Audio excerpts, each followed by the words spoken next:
Ampers ir pietuvojies pilonam, jo tu metrs no pilona, tātad dalībnieks ir izdarījis to liekumu perfekti. Tad viņam tiek arī zaļais karogs pacelts. Tas nozīmē, ka viņš ir nedaudz attālinājies no ideālās vietas. Tagad dodās Ervīns Žuks ar BMW M3. Viņa pirmais kvalifikācijas iebrauciens. Tieši tā. Skatīsimies, kas notiks tālāk, kā viņam klāsies.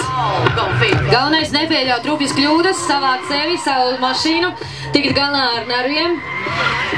Tātad šeit, šī atpakaļējošajā līkumā sportistiem jābrauc maksimāli tuvu gar ārējo trajektoriju, gar piloniem. Viņiem ir ļoti jauka, jaudīga mašīna.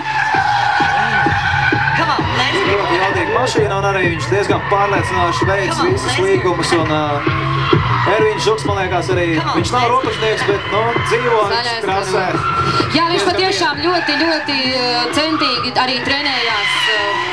Var teikt tā, ka viņiem šie panākumi arī nav tādi ne no šā, ne no tā. Tas arī nācis ar darbu. Tā, viņa lielais ovals. Viss noteļ. Jā, skaisti.